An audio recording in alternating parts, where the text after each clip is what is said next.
I start drafting the back of the trouser, I want you to see what I did. I had my second piece of paper taped to the front piece of paper. Do you see I'm sliding my hand between the first piece of paper on which we drafted the front and the second piece of paper, which for me is transparent tracing paper, is taped exactly on top of it. Whatever method you use, you need to make sure that you can see the grid and the draft of the front, because the grid is shared by front and back, and we're literally constructing the back on top of the front using the same grid. Once you've done that, we can proceed. I'm switching to an orange marker, and when you're doing this, I also wanted to use a different color marker, because if you're using the same color pencil or marker, it will become very confusing very quickly. So I'm switching to the contrasting marker, and in your handout, I'm talking about the back draft as certain letter designation and CC, that means contrasting color. You will see that in your handout. So I'm going to start with point 1. I am now at A2.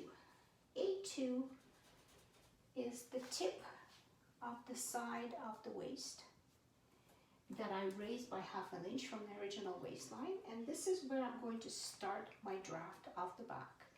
To the left of A, I'm going to draft the measurement of my crotch extension. I'm going to move the camera a little bit because I don't think you can see this high. Okay, I think this is better. So I'm at A2, which you can see through the paper. And to the left of A2, parallel to the A original waistline, so ½ an inch above it, I'm going to go to the left of A. And the length of that line is going to be my crotch extension, which is calculation, which for me is 2 inches.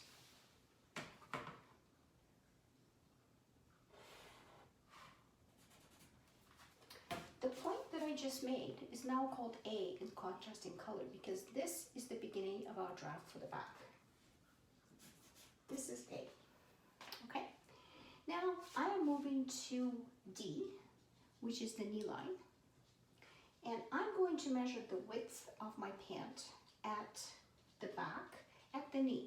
And so the back of the pant is always wider below the hip level to accommodate the wider calf. So we're going to widen it at the knee, and so from D, which you can see in black, I'm going to measure ½ an inch and call it D1 in contrasting color. This is D1 in orange, you can see that. I'm going to do the same at the floor or the ankle level. I'm going to go to the right of the original B, which I can see through the paper, ½ an inch, and call it B1 in contrasting color.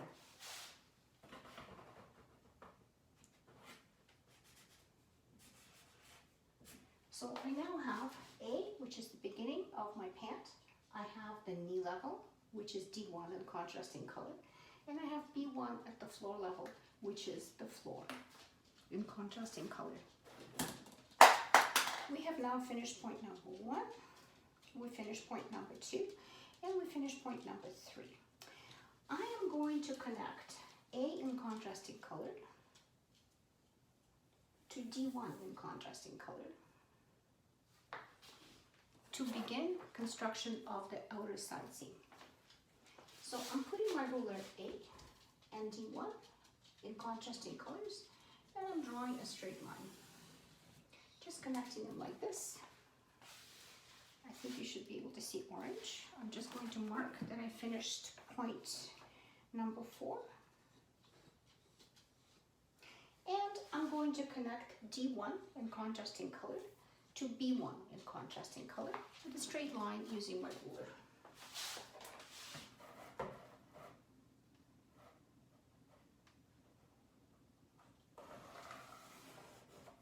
Okay, so I have the beginning of my side seam.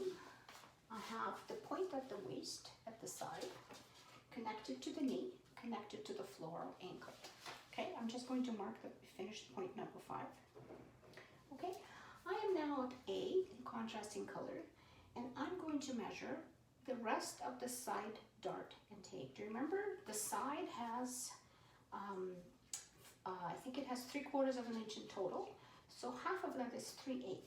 And I'm going to measure to the right of A, 3/8 of an inch, and I'm going to mark it A1 in contrasting color. This is A1.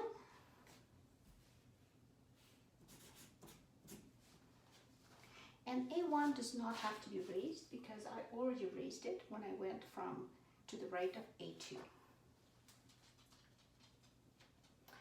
I'm now going to use a French curve to connect A1 with the line that extends from A to D1. If you hear whining, sorry, it's my dog. She's very upset that I'm not paying attention. I'm just gonna pick her up and she can say hello. Come, baby. Hi, this is Maggie. Hello, world. This is Maggie. She's very upset that I'm not paying attention and I've been busy all day, so she wants to help me. Okay, hun? All right.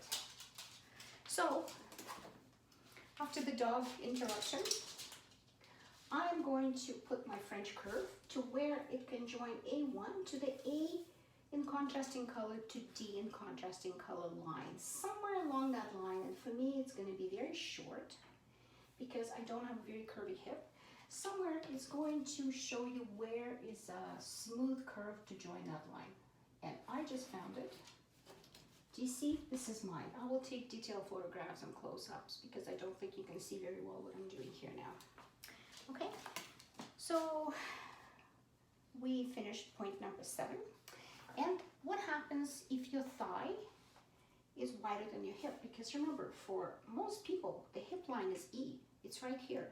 But if, let's say, your hip continues to widen past the hip line and maybe into the crotch line, what you need to do, use the measurement that we discussed earlier, measurement from the side of your waist to the widest, from here to the widest point, mark where it is, and then you would mark where it goes outside of the AB line, and mark that, and you would connect those lines to widen the curve to allow your thigh or the widest part of your body to come through.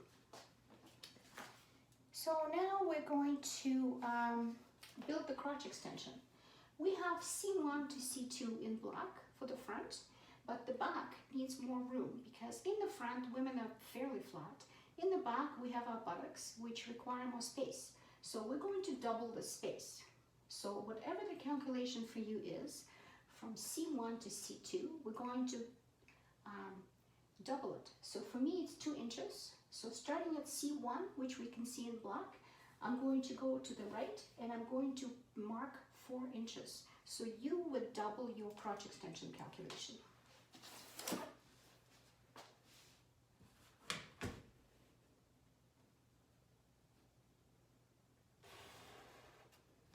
Okay, so for me, this is my new C2 in contrasting color. From original C in black to the orange C2 in contrasting color is double of your crotch extension. Okay, we finished now point number 8. Now I'm going to work at A1. We need to build the waistline, but this method uses a somewhat different methodology, and stick with me. If you find it unusual, just follow me and then you will see how the whole thing comes together, okay? Be patient. So I am at A1, however, I want to be on the original waistline. A1 has half an inch drop down from the original waistline. I'm coming back to the original waistline right here. It's just above A1. And to the left of A1, the point above it, I'm going to measure my regular crotch extension, which is 2 inches.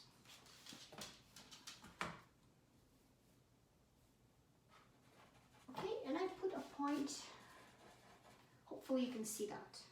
So I am at the point above A1 on the original waistline, the original line that extended to the right of A. And from this original line to the left, I measured my crotch extension calculation. And now it doesn't have a letter yet, but now I am going to connect this new point with C1.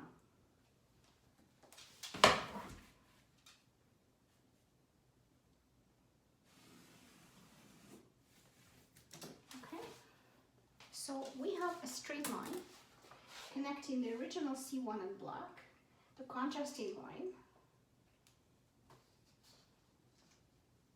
I just want to make sure that we're on the same page. We finished point number 9. Okay, so I have now, I'm going to call this A2. Okay, so this new line that we measured to the left of the line above A1 in black, in contrasting, this is now A2. I went longer than A2, and the length of that is going to be measured. Continue measuring up above the new contrasting color A2, and the measurement is the crotch extension. So for me, it's 2 inches, and it's called A3.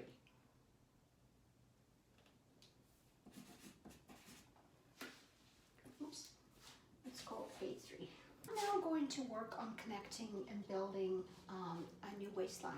The new waistline is going to go from A1 in contrasting color to A3 in contrasting color. And you can see that A3 is quite a bit higher, and this is okay, this is what we want for this draft. So I'm going to give myself guidelines of 90-degree angles at A3 and A1, because when the two of them come together, they have to be at 90-degree angles in the corners. So I'm putting my ruler to give myself a short little guideline to the left of A3, and now I'm going to do the same at A1, and I just gave myself a 90-degree guideline at the corner of A1 and A3, and now I'm going to use a French curve to connect the two. So with the French curve, I am putting the curvy end towards A1, and I'm going to not make it too curvy or too low dipped in the center. It's actually not a difficult connection. There it is. I have now connected A3 with A1, and I have a new waistline. And I'm going to mark that we completed point number 12. Now I'm going to mark dart placement or measurement number 5 to the left of A3, because A3 is at the center front. So for me, it is 3.5 inches. I am marking it on my new waistline, and this is going to be called A4 in contrasting color. And then to the left of A4 on the same waistline, I'm going to mark the entire dart intake. For me, it's 3/4 of an inch.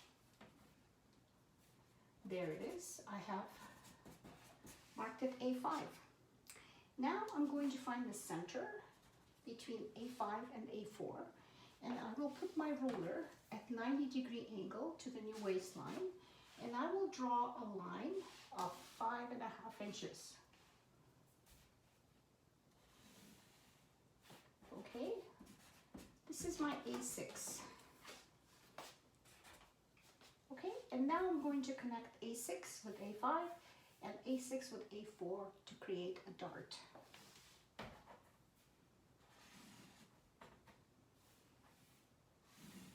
Okay, so we now have a waistline with the center front. At waist, we have a dart of 5.5 inches long. And now we have A1, which is the top of the side seam. And I'm going to mark that we finished point number 14. And point number 15, 16. And now we are at point number 17. Point number 17 has us working in the C1 corner. This is the original corner, which we can see marked in black. And I'm going to draw a line of 45 degrees extending to the right of this corner, and it basically gonna ride on top. It will ride on top of the C1, C3 line, but it's going to be longer. It's going to be 2 inches long. So 2 inches. Okay, and we have new C3 in contrasting color. So from original C1 that we can see through the paper in black, at 45-degree angle, we have extended a line to the right, and the line is 2 inches long. finished point number 17. And now I'm going to draw my center front seam. I'm going to connect A3 in contrasting color, C3 in contrasting color, and C2 in contrasting color. And I really do not need to worry about making a connection with this A3. All I need to do is find where the curve will touch the A3 to C1 line and sort of play with it until it touches C2 and C3, and somewhere, wherever it connects with the original straight line, just let it connect. And it connected for me in such a smooth way that I don't have to blend anything. I will take a detailed photo, don't worry, you'll be able to see what I'm doing. So we have now completed point number 18. Okay, so we need a crease line on the back as we do on the front, and we don't have to measure anything because we have this line. This is now line X. So line X on the back stops at hip level at line E.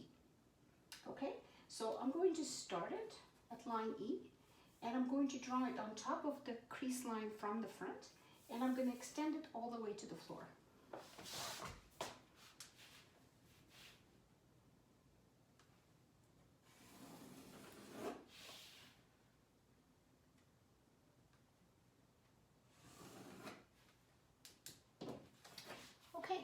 So now I have a crease line which I'm going to mark in contrasting color. I'm going to write crease line, and I'm going to write that it's also our grain.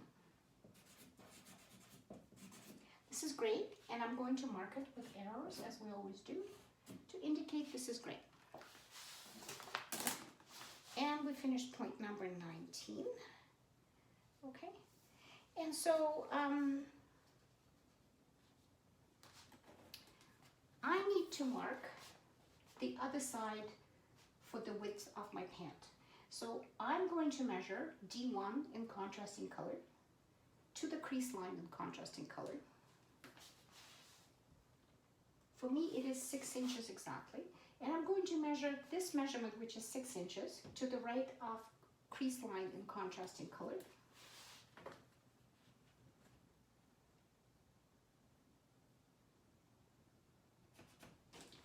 And I have new letter, which is D2 in contrasting color. I'm going to do exactly the same at the floor level. I'm measuring from B1 in contrasting color to the crease line in contrasting color, and it should be 6 inches, and it is. And here it is. This is my B2 in contrasting color at the floor level. And I'm going to say that we finished point number 20 and point number 21. So now it's time to connect the crotch point for the back with the knee and the floor. We're going to construct an inseam. An inseam on the back, just like inseam on the front, is going to have an inward facing curve. So the French curve, the curve is going to be to the center, to the crease line. I'm putting not a very curved, slightly curved part of the French curve at the new crotch extension, which is C2 in contrasting color. Just not too curved. Okay, and now I'm going to switch to a ruler to connect D2 in contrasting color with the floor in contrasting color, which is B2.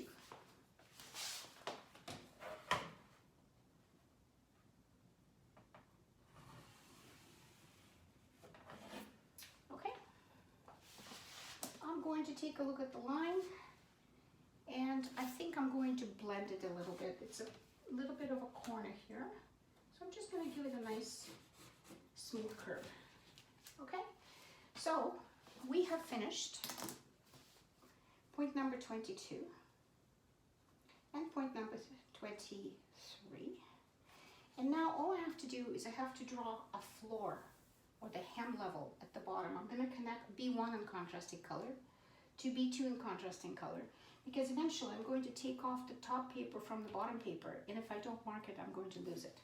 So I'm just going to connect B1 in orange to B2 in orange to create a new floor or hemline.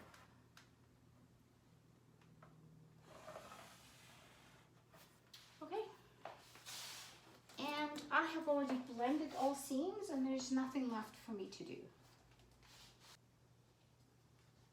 Your pant block front and back are now complete.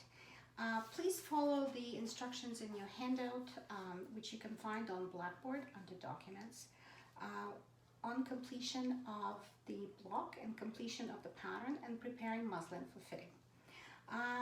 Completing of the trouser block includes marking center front, center back, and all seams such as side seam and waist. You need to blend, true, and equalize. Remember, blending is what you saw me doing when I was smoothing sharp corners where things were joined together. Smoothing is the same as blending, and equalizing means that every seam that you're going to sew together has to be the same length. So the side seam front and back has to be the same length, and the inseam front and back have to be the same length. You also need to trace the drafted blocks. So I never destroy the original draft. Although they're drafted on two different pieces of paper, I would never cut it up at seam allowances and use it as a pattern. Please just spend a little bit more paper and draft it in case something goes wrong or you lose it. This one goes away, you can file it, put it in a drawer, and keep it for any references or any changes that you want to make when you have a fitting. To complete the pattern for the trouser, you need to mark grain, which we've done already. You need to mark drill holes away from the dart point. You need to tell me how many pieces you need to cut. So cut 2 for the front, cut 2 for the back. All required seam allowances. We're going to use 1/2 inch seam allowances on the outseam, the inseam, and the waist. And the hem should have 1 inch hem, which you're going to press and turn up. And of course, I'm going to look for notches at wherever you think it's appropriate. And then preparing muslin for fitting. You will cut out your trouser parts, and then do not bother serging edges. You will use long stitches, 3 or 4. For the fitting of a pant, I recommend making a 1 inch fold over waistband. The reason is that the pants are anchored in the waist as well as in the crotch of the wearer, and that means that there's always a downward pull. And if you don't attach a primitive little waistband, it's going to be difficult to determine if your pant fits properly. If you don't have a waistband, pants during the fitting usually droop a little bit in the back, and then we think it's a problem, but it may not be a problem. It may just be the lack of a waistband. So attach a waistband. And then you can insert a 7-inch zipper. I prefer for fittings, it's a lot easier in the front. So speaking of fittings, I'm not going to be able to fit you, unfortunately, due to circumstances beyond our control. So what will happen next week is I am going to do a fitting on myself. I promise you I am going to make a pattern for myself. I'm going to cut it out of muslin, and I'm going to record my own fitting session as much as I can, because as you know, fitting on yourself is not easy, but I'm going to do my best so at least you have some idea. I don't know if I'm going to have any problems, but if I do, I'm going to show you how to fix them. And if my muslin fits perfectly, which I would love, but probably won't happen, I will just sort of tug and pull and show you how to fix various problems.